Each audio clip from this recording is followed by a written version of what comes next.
Ang title po ng ating topic last Sunday, which is continuation ngayon, is about put your trust in God's way. Number 1 point po natin is in God's way, He allows situation to become difficult to impossible. Then number 2 po natin is in God's way, He will give you a promise to keep and believe. Ayan, sino na po may pangako ng Lord na hawak-hawak niya sa kanyang buhay at nasa kanyang puso na. Lagi nasa isipan niya. Amen? Tanungin mo nga ang katabi mo, ano yon? Ano yung pangako ng Lord sa iyo? Check ko nga, parinig nga ako, parinig nga. Anong sabi? Basta maganda ang plano ng Lord. Ganun ba ang sagot? Pangako ba ng Lord? Basta maganda ang pangako ng Lord. Ayan, hallelujah. Sige po, sandali po tayo mag-pray. Abba Father, in the mighty name of Jesus, naniniwala kami, Panginoon, na ngayong umaga patuloy mong pagkakalooban kami ng kaunawaan.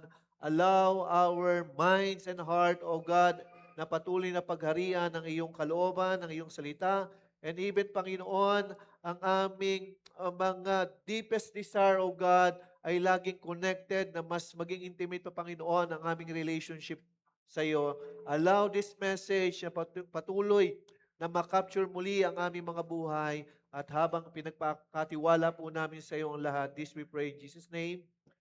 Amen and amen. Praise God. Ayan, naninibago ako sa tunog ng boses ko. Pwede ba dagdagan ng konting bass? Ayan. Glory to God. Makikicheck po ng ating katabi. Check mo munang mabuti. Partner, buhay ka ba? Anong sagot? Yes naman, buhay na buhay. Bakit kailangan po nating pag-usapan ang paraan ng Diyos or in God's way or in God's direction? Dahil marami po sa atin ay hindi nauunawaan ang direksyon ng Diyos. Bakit hindi natin nararanasan ang kanyang pangako? Bakit nagkakaroon ng mga delay, which is ang number 1 po nating point. Sa number for today is about delay. Sino pong gusto ng delay? Ayan po. Number 3, in God's way, delay is not denial but His protection. Ulitin ko pong muli. In God's way, delay is not denial but His protection. Sino pong naniniwala doon? Na iniingatan lang tayo ng Lord kaya kung bakit nadidelay ang mga hinihintay natin. Sino pong na-delay ang 13th month last year? Meron bang na-delay? Ito ang tiyak. Ito ang sure na sure. Na-delay ang regalo sa mga inaanak. Kasi kinulang na short ang budget at tinaguan. Di ba? Yun ang sure na delay. Ano po? Ngayon, pag-uusapan natin ay delay, kailangan malaman po muna natin, ano ba yung mga dahilan ng delay? Ano ba yung mga moment sa buhay natin na nagkakaroon ng delay or hindi talaga dumarating? Letter A. Makaka-connect po tayo dito. Letter A, ayan, sinful habits. Kasalanang nananahan sa puso at isipan. Knock-knock, kasalanan. Check mo puso mo. Baka nasa iyo. Di ba? May mga pagkakataon po na may nananahan pong kasalanan sa ating puso at isipan. At ito po'y nagiging sinful habit or habitual na hindi po natin maiiwasan na ito ay pinaghaharian tayo. Ano po ba yung mga sinful habit? Ano po yung mga sinful habit na alam nyo? Lahat ng ipinagbabawal na ginagawa, sinful habit na yon. Name it. Tama ba? Lahat ng ipinagbabawal, tas ginagawa mo, sinful habit yon. Yung hindi mo pagsasabi ng totoo, Then binabaliktad mo, iniiba mo, tapos paulit-ulit, habit yon.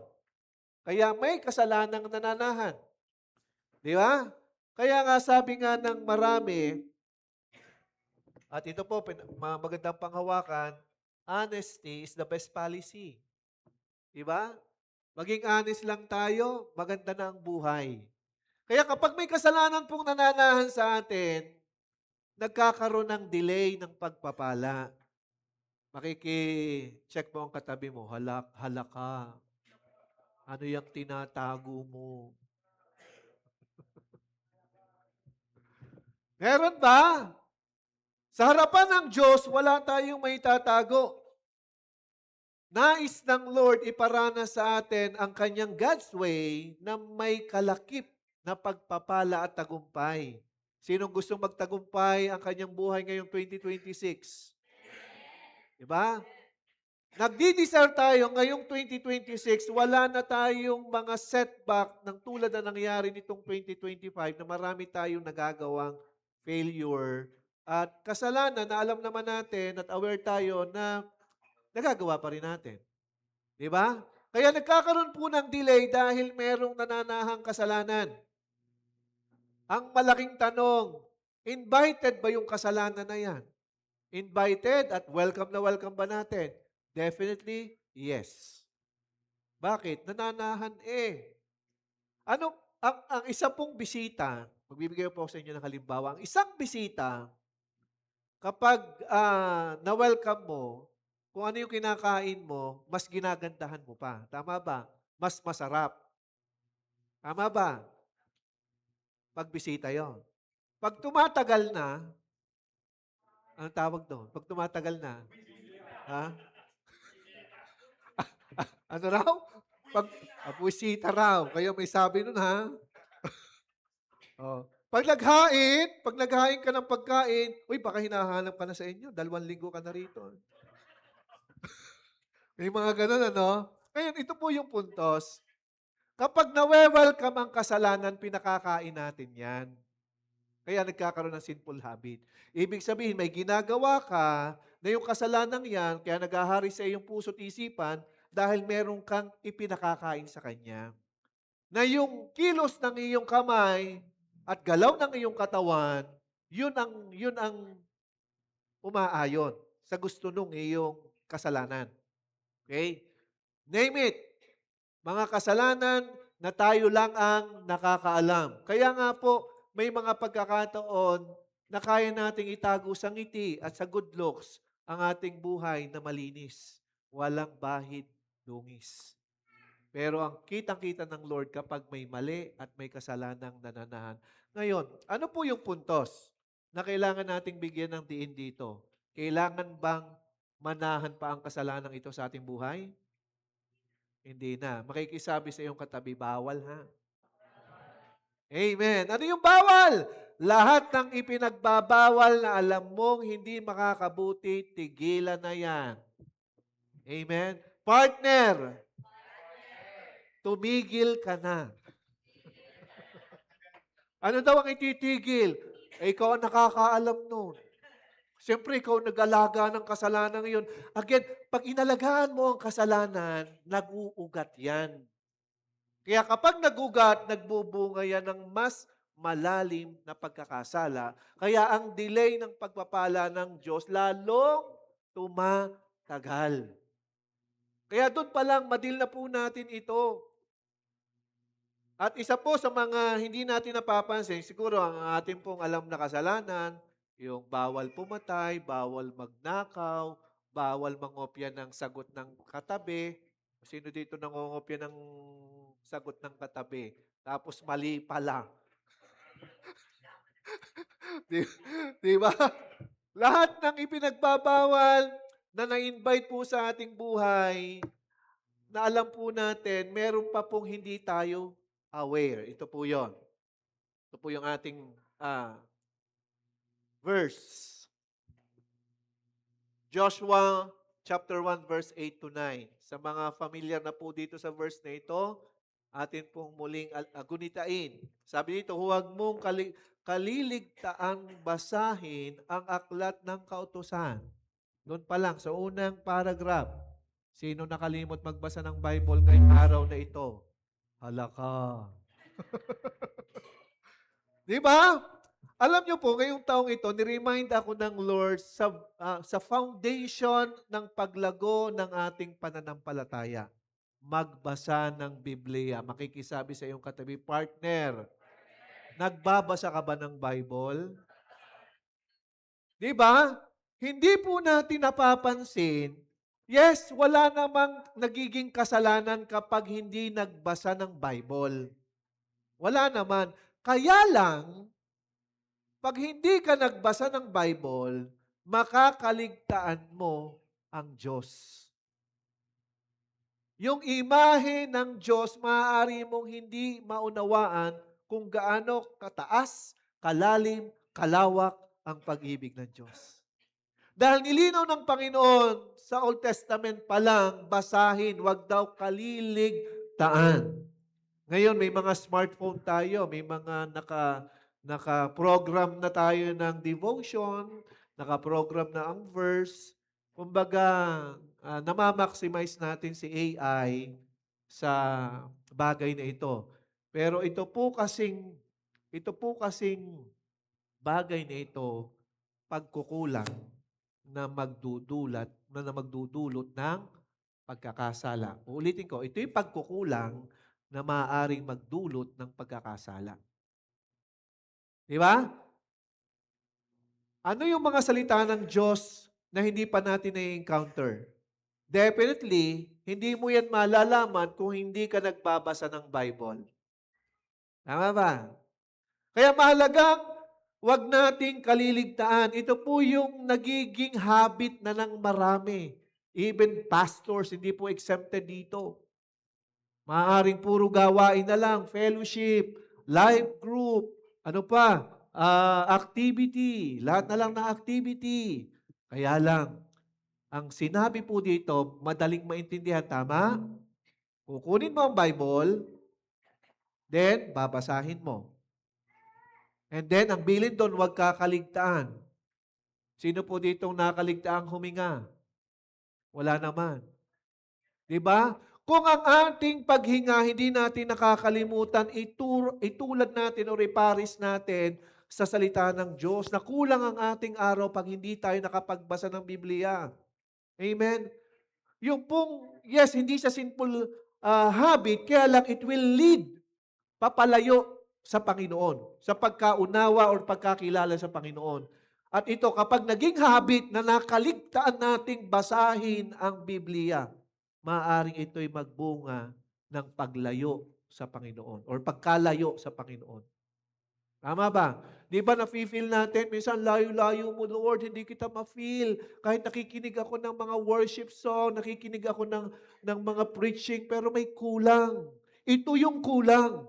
Hindi ka nagbabasa ng Biblia. Kinaligtaan mong basahin ang salita. Di ba? Madali namang gawin yung hindi mo na ginagawang bawal eh. Hindi mo naman nagagawang mangopya, hindi mo naman nagagawang magnakaw, hindi mo naman nagagawang magsinungaling. Lahat ng iyon. Di ba? Perfect ka doon sa 3 hanggang 10 commandments. Pero yung ibigin mo ang Diyos, paano natin iibigin kung konti ang ating knowledge about Him? And the only way para maunawaan natin ang kalikasan at kalakihan ng Diyos by reading the Word of God. Amen. Makikisabi, partner, parang guilty ka yata rito. Di ba? Kaya nga po ang target natin ngayong taong ito, per family, magbibigay tayo ng physical Bible. Ikaw mismo magbubuklat ng Biblia sa iyong mga anak, sa iyong partner, sa iyong asawa, sa iyong kapatid. Kasi magpipili tayo, ilalaban natin ang pagbabasa ng Biblia. Tama po ba? Ayan. And then, ang sunod, pagbulay-bulayan mo iyon araw at gabi upang matupad mo ang lahat ng nakasaad doon. Ibig sabihin, pag pala tayo nagbasa, hindi yung basa lang, binababad pala. Sino po ditong, ano ba yung masarap na pangulam na babad sa suka or sa tinimplang toyo kalamansi na may mga ricado, na kapag umabot ng mga 3 araw sa ref, lasang-lasa, no? 'Di ba? Pork steak, beef steak, ano pa? Ha? O, yung lahat namang may steak na binababa, 'di ba? 'Di ba lumalasa yung walang lasa. Makikisabi sa iyong katabi, partner, parang walang lasa ka. Joke lang yun ha. Okay. Kailangan po nating babarin ang ating mga sarili sa salita ng Diyos. Ibig sabihin, pag hindi mo nakuha agad ang message ng Lord sa kwento, sa binasa mo, balikan mo. Humingi ka ng gabay sa Panginoon. Pero kapag ito'y nagbubunga ng tinatamad, inaantok, at walang gana, kasalanan ba yon? Anong sabi ng Lord? Huwag daw pakainin ang, ang, ang, ang, pakilakas?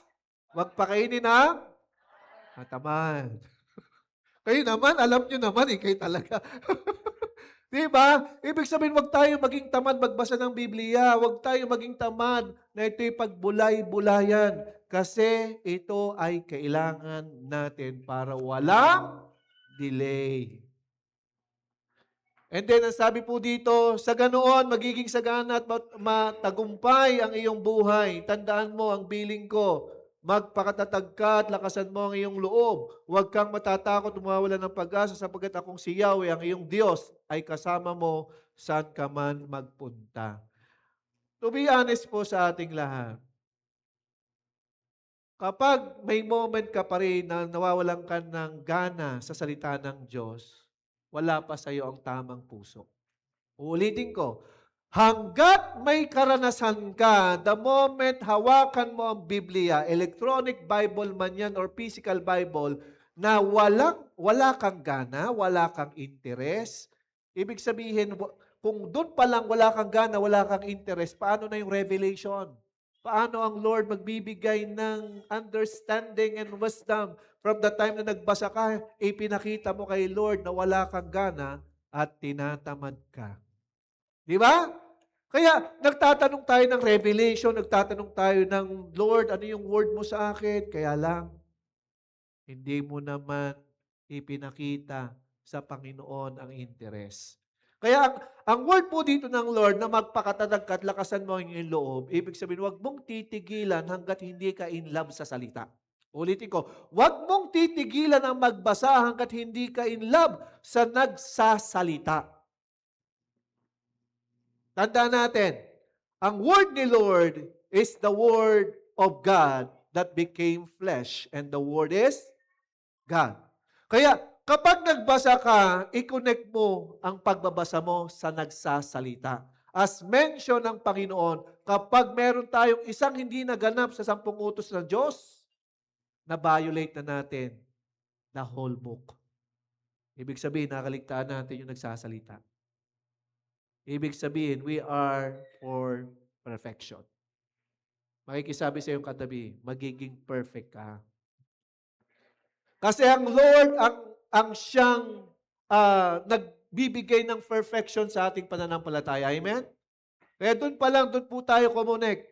Pag hindi pa po tayo totally in love sa Panginoon, sa Kanyang salita, lagi pa rin nating hilingin ang katatagang magbasa ng Biblia.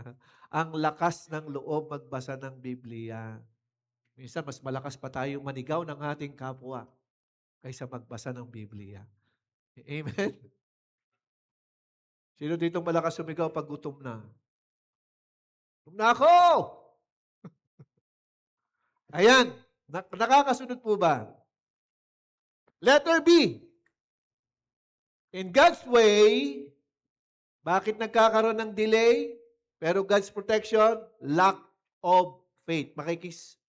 Basa po. Lack of faith. Kakulangan ng pananampalataya. Tanong ng iyong katabi, may faith ka ba? Amen? Kailangan may pananampalataya po tayo. It is impossible to please God without faith. Anyone who wants to come to Him must believe that God exists and that He rewards those who sincerely seek Him. Nilinaw po ng Lord dito yung last part. Ang sabi doon, that God exists and that He rewards those who sincerely seek Him.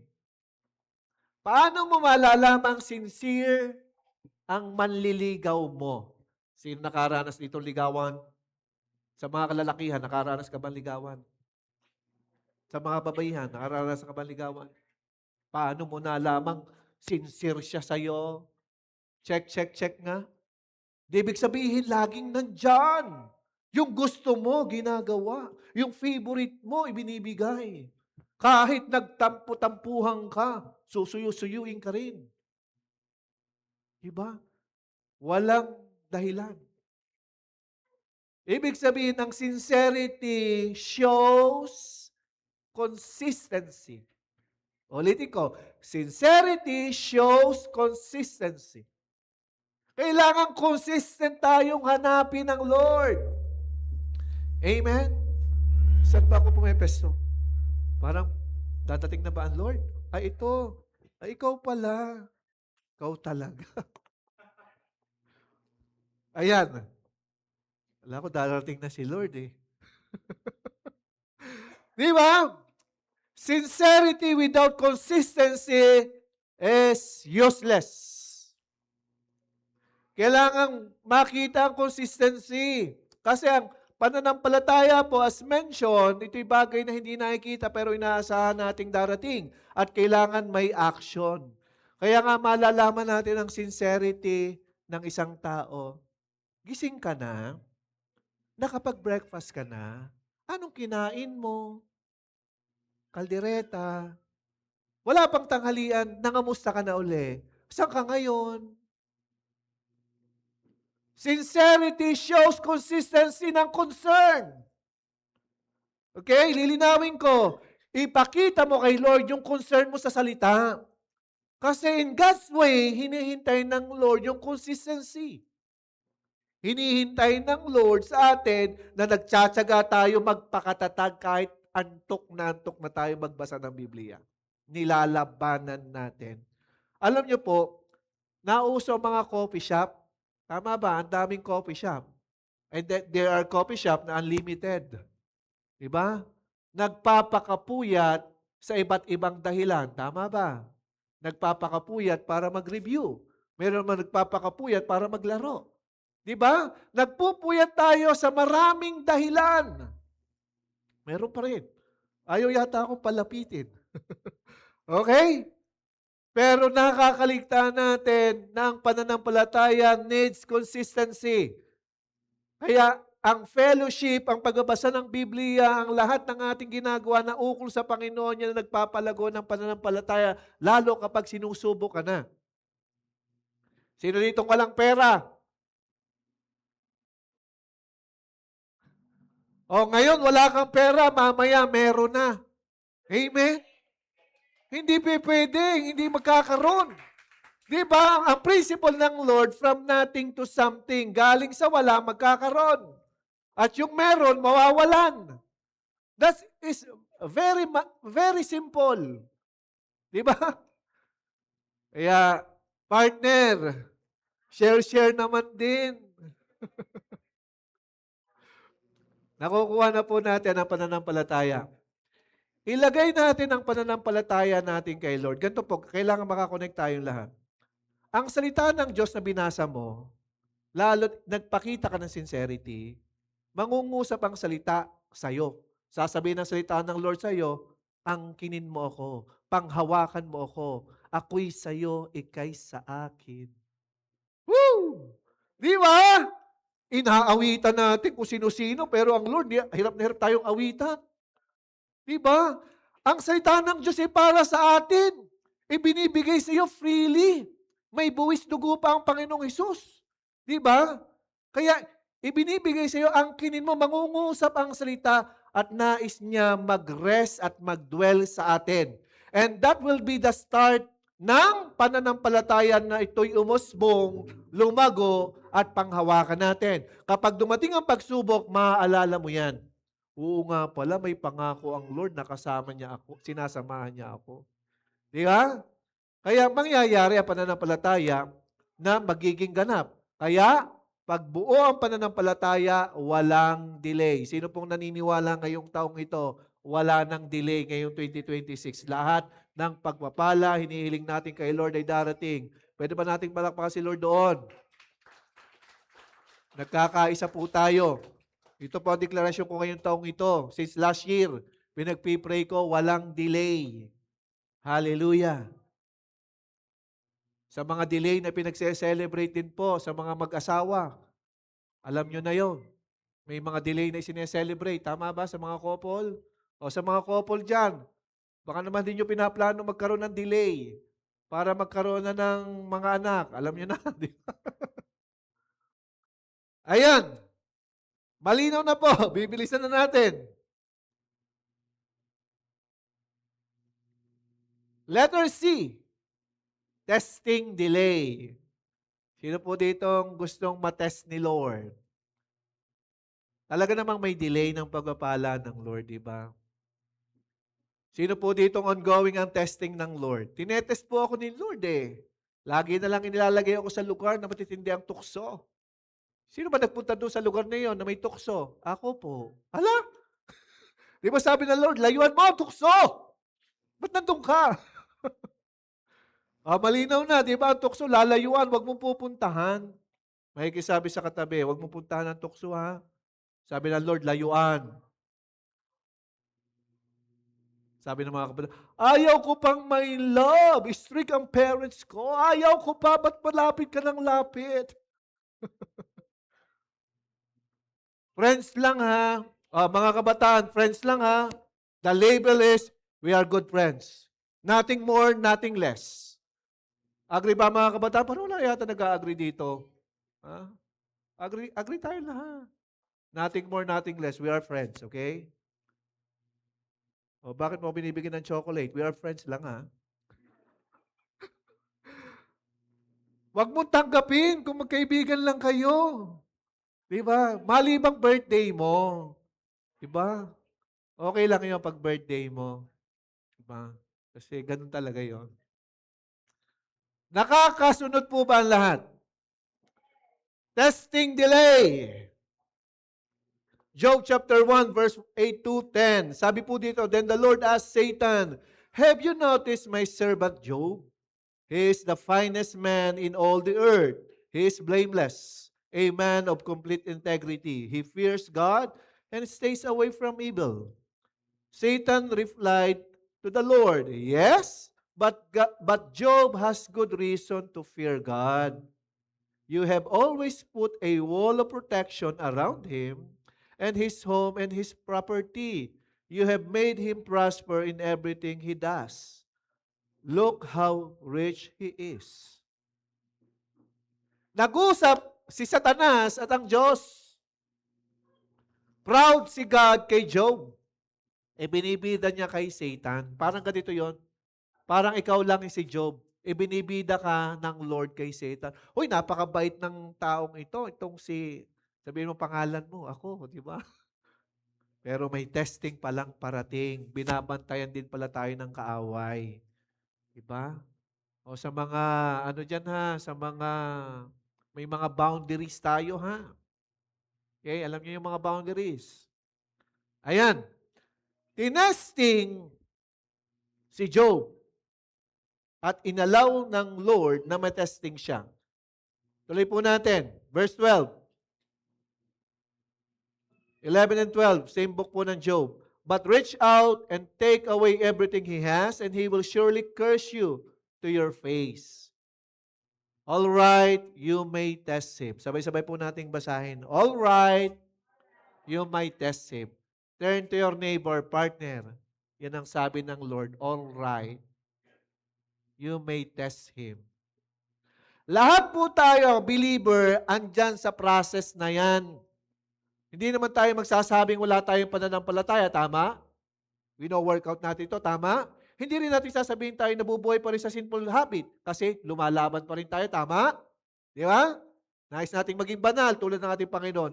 Ngayon, itong testing delay, ang Lord nag-allow na subukin tayo ng kaaway. Di ba, nung time na tines si Jesus ni Satan, si Satan ang ipinasyal si Jesus. Kung babasahin niyo po yung story, ipinasyal ni Satan si Jesus sa mga kingdom na pwede niyang angkinin kung luluhod siya kay Satan. Diba? Ipinasyal siya sa mataas na lugar. At kung tumalon daw, sasagipin siya ng mga anghel sa isang command.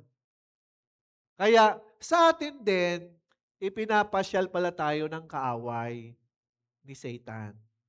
Partner, sa third your neighbor, partner, nag-i-enjoy ka ba sa pamamasyal nyo ni Satan? Sabay tawa no? Ay, yung pinagpasyalan namin, bawal, pero bakit ganun ang feeling ko? Nag-i-enjoy ako, gusto ko na magstay doon. Di ba? Ipinapasyal tayo, inaalaw ito ng Lord to test us. Kaya kapag nandyan ka, huwag mong kakaligtaan ang integrity. Yung katatagan. Tuloy po natin. The Lord said to Satan, do whatever you want with everything he possesses, but don't harm him physically. So Satan left the Lord's presence. Kung babasahin po yung buong aklat, kung babasahin natin ang buong aklat ng Job, even yung kanyang physical body, inallow din ng Lord na masugatan. Nagkaroon po siya ng mga boils, mga matitindi po, patong-patong na bukol na hindi mahirap po i-describe ng mga panahon na yon. Ngayon, ano nangyari? Bakit mahalaga ang testing na ito na may delay? Tinetest yung integrity natin. Okay? When we receive the Word, God will allow us to test the Word we hold. Ano may pinanghahawakan nating salita ng Diyos, itetest yan ng Lord through Satan. Ia-allow yan ng Lord. Diba? We claim prosperity. Lord, nagkiklaim ako ng prosperity, bakit parang naghihikahos pa rin ako sa buhay? Bakit hirap na hirap pa rin ako sa buhay? Then, look, muli sa salita ng Diyos, baka may nakaligtaan kang basahin na hindi nagagawa. Anything na hindi natin naipapasa, o sa mga teachers, mga estudyante, kapag hindi ka nakapasa, anong process? Pag hindi ka nakapasa, di bagsak ka.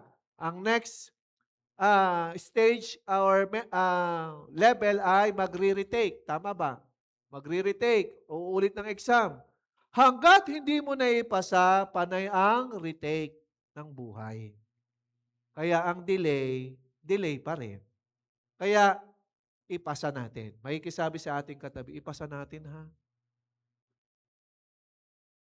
Huwag po natin kakaligtaan anything that we heard from the Lord na nabasa na natin na hindi natin nagagawa is a season of testing.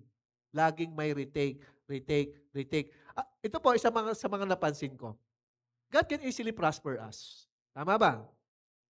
Definitely, God can easily transform our finances to an overflowing. Tama ba? Ina-allow ito ng Lord to test your capacity of what you need to give back to the Lord. Or yung ano yung dadalahin mo. Diba? Alam niyo po, hindi ko iwawala yung patutuo kong ito kasi dito ako na-hook sa Malakay 3:10. Ito yung aking pinangahawakang salita. Anong time na yon, ako po'y nagtatricycle lamang. Naglalabas pa ako ng tricycle, hindi sa amin.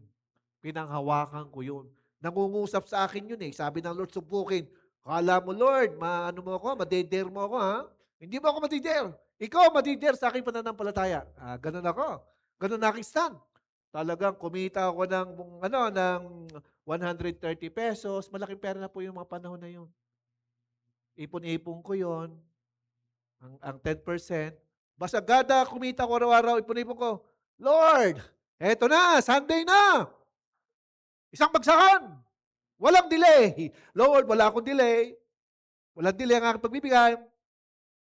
In 4 months' time, nagbigay ang Lord ng business. And after that blessing, kahit dumadaan kami sa pagsubok sa negosyo, kita ko ang protection ng Diyos. Pwede ba natin palakpakan si Lord doon? Kaya kapag meron kang nakuhang salita, huwag mong panghinaan ng loob na hindi gawin. Amen? Hawakan mong mabuti at lakaran po natin. Amen? Kaya ganun po yon. Kapag ang testing dumarating, ipasa na po natin. Kasi ang prosperity ng Diyos at ang obedience natin, hindi nakabase ito sa laki, kundi sa laki ng puso. Ulitin ko, hindi ito sa laki ng tinatanggap nating pagpapala, kundi sa laki ng pusong sumunod. Amen?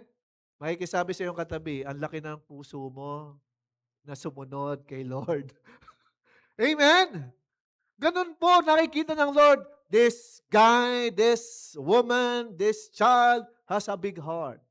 Bakit? Nasusunod niya ang aking kalooban. Kaya nga sinabi ng Panginoon, ang kaharian ng Diyos ay nasa mga bata. Kapag pinangakuan mo yan, aasahan nilang ibibigay mo. Amen? Kaya ganun po ang puso ng isang bata. Hallelujah! Say hallelujah! Handa na po tayong mates. Handa na natin ipasa ito. Walang iwanan.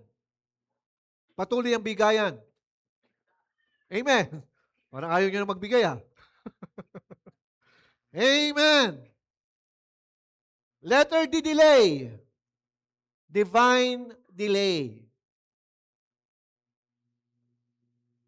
Ito po yung mga moment na naranasan ni Abraham at ni Sarah.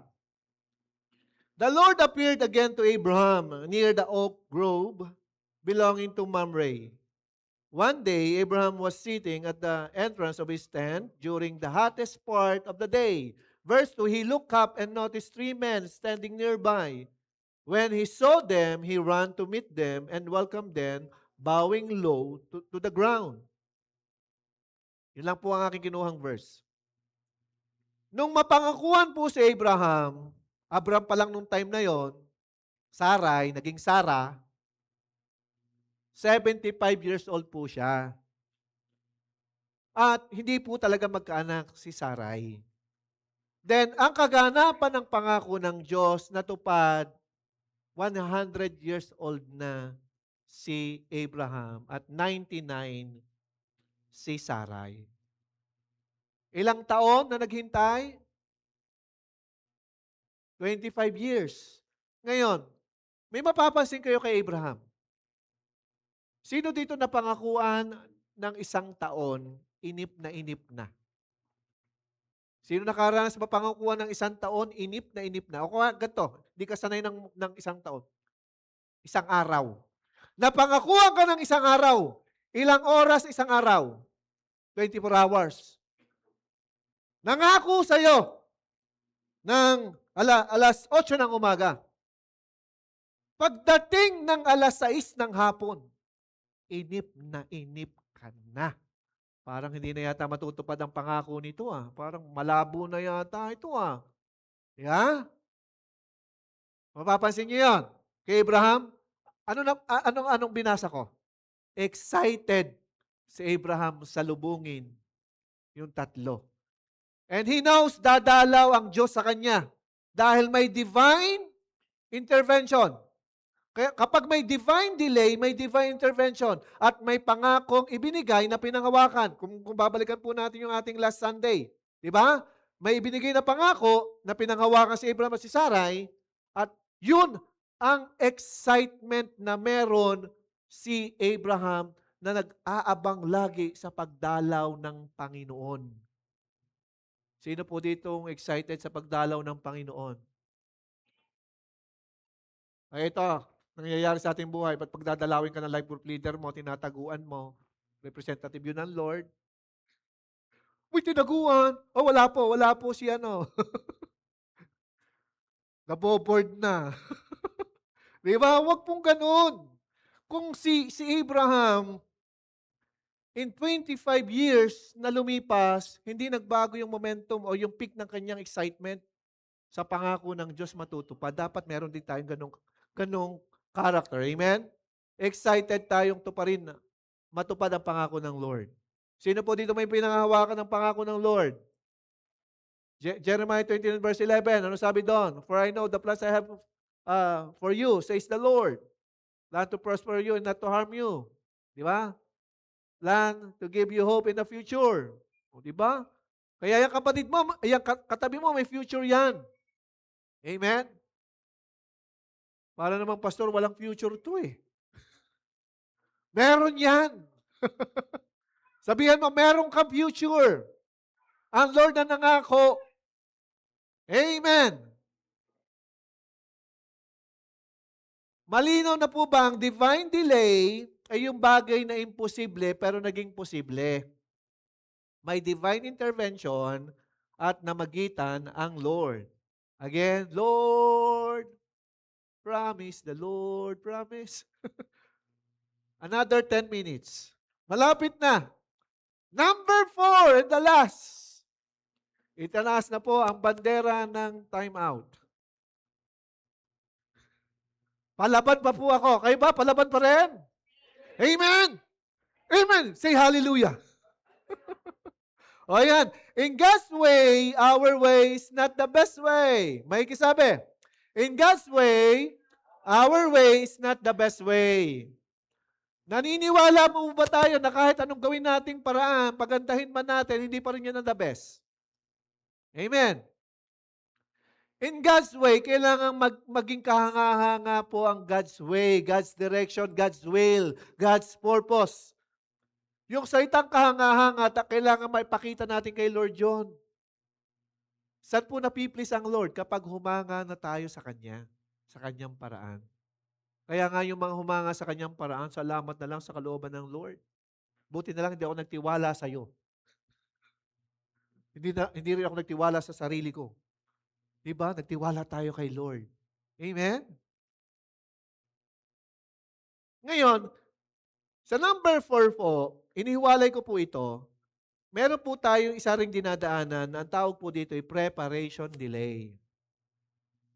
Preparation delay. Okay. Bibilisan na natin. Genesis chapter 45 verse 4 to 5. Lumapit kayo, sabi ni Jose, lumapit nga sila at nagpatuloy sila sa pagsasalita. Ako nga si Jose, ang inyong kapatid na ipinagbili ninyo sa Ehipto. Ngunit huwag ninyong ikalungkot ang nangyari. Huwag ninyong sisihin ang inyong sarili sa ginawa ninyo sa akin. Ang Diyos ang nagdala sa akin dito upang iligtas ang maraming buhay. Sinong gustong maligtas sa maraming buhay? Sa pamamagitan ng iyong buhay. Alam po ba natin at dapat malaman natin na tayo ang gagamitin ng Lord na susi para may marami pang maligtas na buhay? Yung pamilya mo, ililigtas mo sila. Pamilya ng kapitbahay mo, pwede rin. Amen? Lahat posible. Tuloy po natin, verse 6 to 8. 2 taon pa lamang ang tagutom, 5 taon pa ang darating at walang aanihin sa mga bukirin. Pinauna ako rito ng Diyos upang huwag malipo ang ating lahi. Kaya hindi kayo kundi ang Diyos ang nagpadala sa akin dito. Ginawa niya akong tagapayo ng Faraon, tagapangasiwa ng kanyang sabahayan at tagapamahala ng buong Ehipto. Ano nangyari kay Joseph?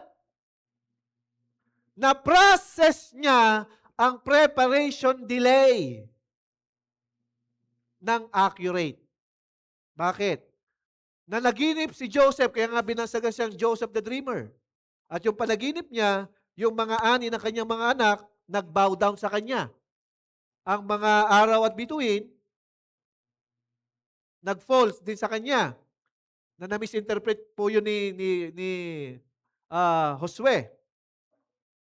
Diba? Na-misinterpret. Pero, may nangyaring maganda sa delay na naranasan niya. Ito po yun. Yan. Next slide na. Yung preparation delay, ito yung na-process. Accurate. Joseph receives the gift of interpretation of dreams. Sino po dito nananaginip? Tapos, Nagkakaroon siya ng worry, agam-agam kapag hindi niya maintindihan na parang ang pangit ng panaginip, di ba? Si Joseph, binigyan siya ng Lord ng interpretation of dreams. Ano pa? The skill of productive management and multiplication. Sinong gustong ganon? Di ba? And the last, Joseph receives the grace of understanding God's way and purpose. Ngayon, lahat tayo dumadaan sa ganyang process. Maaring refining of our faith tulad ni Job. Ni-refine ng Lord yung integrity ni Job. Kay Joseph, marami siyang tinanggap na biyaya. Saan man siya magpunta, sa kulungan, ipinagkatiwala sa kanyang management nung punong tagapamahala ng kulungan. Kasi nakita yung kanyang gift na yon. Kaya, maaring ikaw at ako, yung katabi mo, meron yan. Sabihan mo ang katabi mo, ikaw yon. Diba? Yung skills and management to multiply, biyaya ito ng Lord. Kailangan po natin ito, tama? At some of you nararanasan na to. Amen? Sino po dito nakaranas mag-interpret ng panaginip ng kanyang kung sino man? Ganito mangyayari sa iyo. Ngayon, ganito gawin mo. Magdasal ka ng gantong, oy, mali yun ha. Magbasa ka ng Biblia. Babarin mo sa panalangin. Mag-fasting ka. Okay? Ganun po yun. Kapag hindi natin naunawaan, hingin natin ang biyaya ng pagkaunawa. At ang kagandahan, naunawaan niya ang process. Some of us, hindi naunawaan yung letter C. Kapag umangat ang buhay, pinababayaan na ang pamilya. Nagsasarili na. Nagkakanya-kanya na.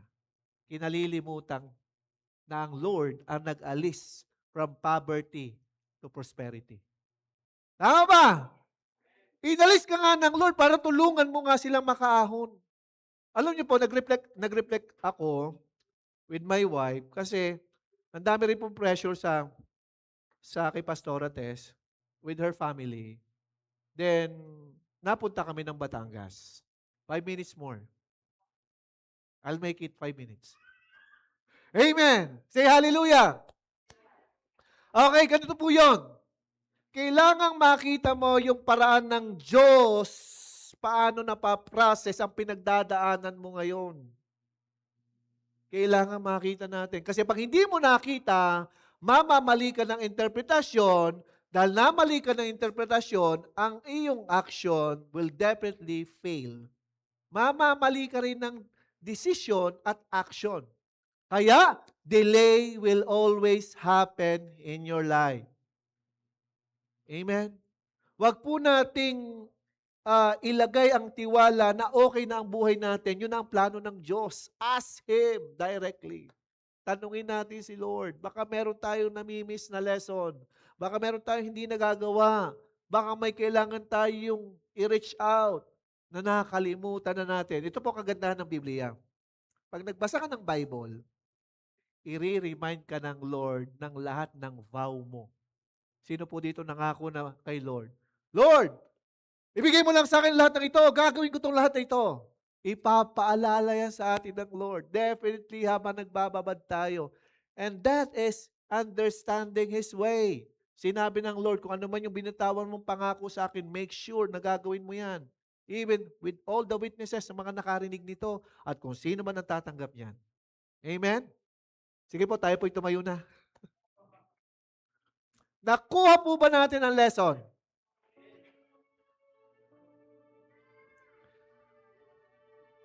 Excited ako doon sa nangyari kay Job. Sino po yung excited sa nangyari kay Job? Ang process ni Job, the refining of his faith. Oh, naunawaan ni Kuya Ray. Kapag nire-refine ng Lord ang ating pananampalataya, okay lang yun. Yes, there are challenges. May mga mahihirap na hamon sa buhay. Okay lang yun. Basta alam mo kung sino kasama mo. At ang kagandahan yung preparation delay. Okay lang, Lord, ang delay. Huwag ko lang mamiss yung pagkaunawa ng iyong paraan. Huwag ko lang mamiss ang lahat ng nais mong matanggap ko. Kasi kapag ito'y natanggap natin, may kalakip ng karunungan mula sa Panginoon. You will win everything in your life. Amen? Pwede pong kawitan natin si Lord. Let us offer a song of worship sa kay Lord.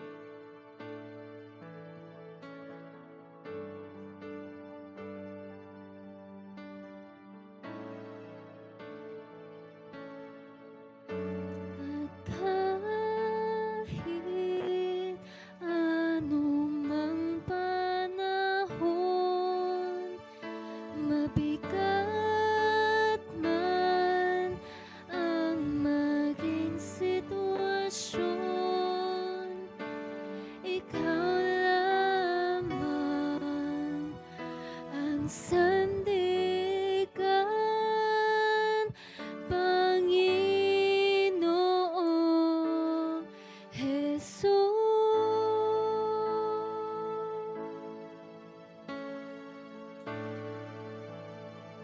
Come on, church. Binitawan, panghahawakan ko. With all our hearts,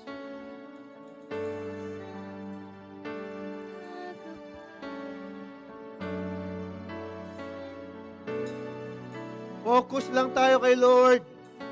Sa'yo lamang, Diyos, ang buhay ko.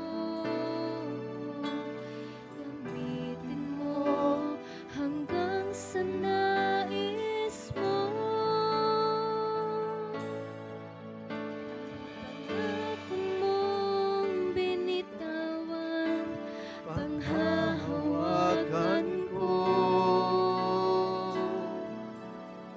Kamay mo sa'kin gumagabay, ang kalakasan ko. Sa'yo lamang, O Diyos, ang buhay ko. Gamitin mo hanggang sa nais mo. Mga pangako mong binitawan, panghahawakan ko. Kamay mo sa'kin gumagabay, ang kalakasan ko.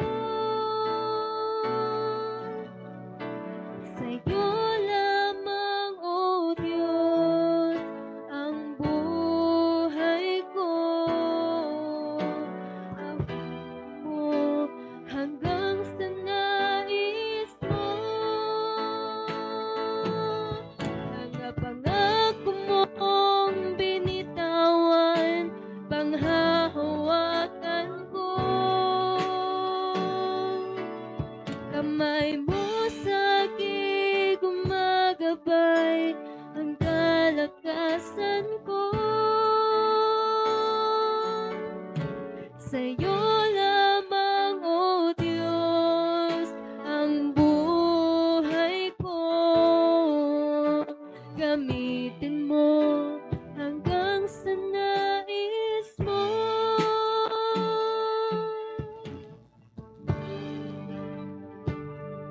Come on, church.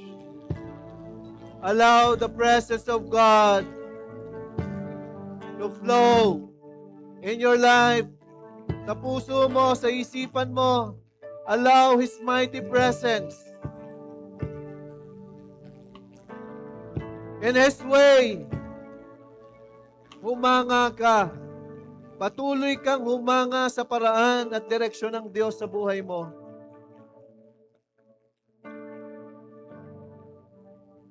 Abba, Father, in the mighty name of Jesus, You are so wonderful, O God. You are so great, so merciful, full of grace. Lord, sa oras mong ito, my words is enough. It's not enough, O God. Hindi sapat, Panginoon, ang aking salita. Pero yung mensahe mo, Panginoon, sa mensaheng aming narinig, will definitely transform everyone. O Diyos, nais naming hangganan na at tapusin ang yugto ng aming buhay na walang anumang koneksyon na aming ginagawa na ayon sa iyong kalooban. Nais na po namin itong itigil, Panginoon. And starting today, our journey is with you. Come on, church.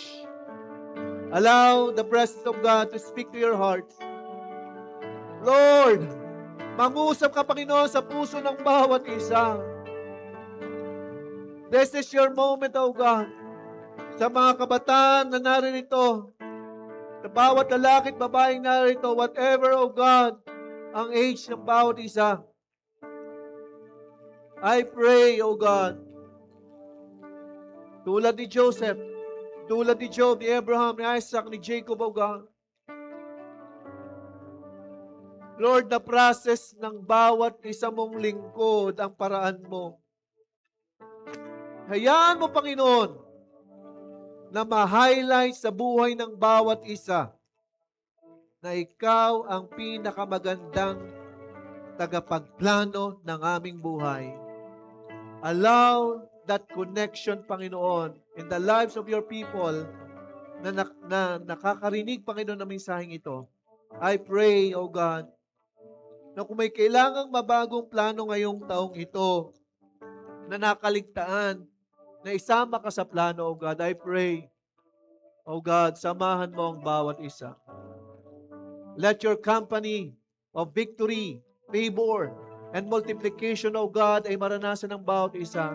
Allow your mighty presence, O God, na patuloy na pamunahan ng bawat isa.